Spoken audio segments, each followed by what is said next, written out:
things have been explained to me. So right here, you have MSNBC, CNN, ABC.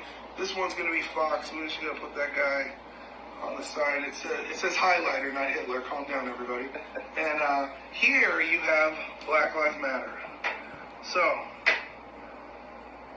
who owns Black Lives Matter? Who invests in Black Lives Matter? Well, the Clinton Foundation. Who else? George Soros. And this is Antifa. So now you have an event. The major news networks have to cover the event.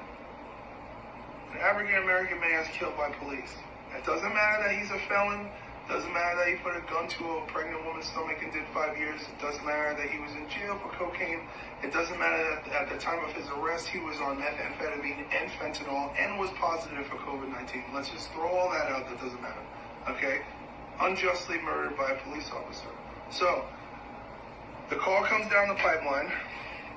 We gotta organize. So Black Lives Matter organizes all these peaceful protests, right?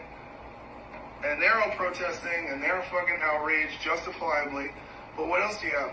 We have Antifa, who's paid for by George Soros. These are highly trained professional rioters and escalators. So they move in and disperse throughout all the different riots, right? And then the Clinton Foundation pumps money into promoting this stuff on social media and pushing the movement.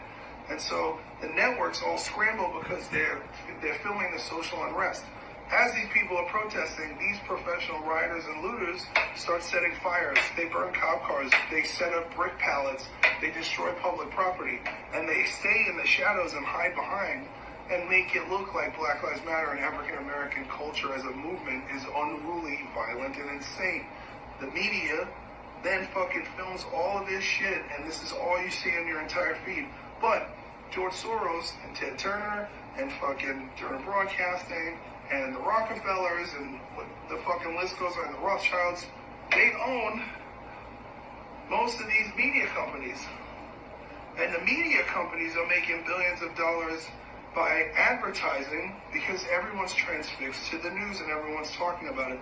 So what happens is that the same people who instigate the event and organize the protest and escalate the protest make money off the African-American community's outrage and further deplete the morality of the United States. Additionally, while all this is going on, Hillary Clinton and her buddies are all on trial. And they don't want this shit on the news. So this is a huge gaslight, and people are not paying attention to what's going on. Now, why would they want to do all this? Because they're afraid, first of all, that she doesn't get her appeal and she has to testify. She might be found guilty in a court and then be found guilty of treason, which would mean she would either get jail time or she'd be sentenced to death for being a traitor to America. The DNC is not going to be looked in a very good light in an upcoming election if that's the case. These people, right, the same people, these companies, all the same six big families, they're the ones who make money off outsourcing all of our products and all of these services that we do to China. Okay, Donald Trump puts tariffs on everything that comes in from China so that they have to pay a tax to America so that we can rebuild our economy, which takes money away from these families. They desperately don't want Donald Trump to stay in office because they don't want people from the DNC to be prosecuted and go to jail for treason, and they don't want to fucking pay the tariffs to China, and they don't want to build the American democracy because they're sick. They want to have control, and they've been getting away with this gaslighting situation on the American people for so many years. They feel entitled to it. There's a huge fucking problem going on where we have turned into this citizens policing other citizens over a veil of racism that doesn't exist.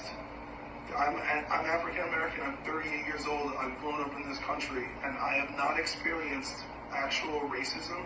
I have spent 20 years traveling through 48 states and how many countries? I don't know. Let's say 50 countries all over the world. We don't have a problem with race here. And it's all manufactured, And yes, there is systemic racism, but the systematic racism is put in place by people like this. George Soros made his money by selling Jews to the Nazi Party, by ratting people out. That's how he made his thing.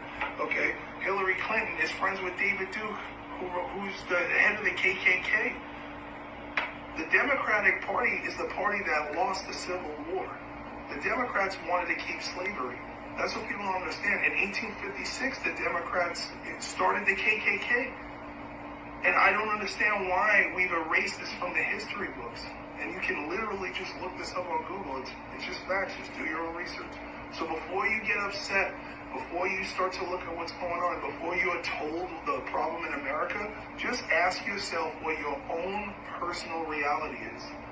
Are you racist? Do you really think you're racist? Do you really see a problem here? You see a video on YouTube, you see this, you don't know the statistics. You don't know that 95% of African American men who are killed by other African American men. Black Lives Matter isn't there because it doesn't serve this fucking system. It's a political system. And they're using African Americans and African American pain and tragedy as a political shield to get their agendas done. And we have to stop this. That's it.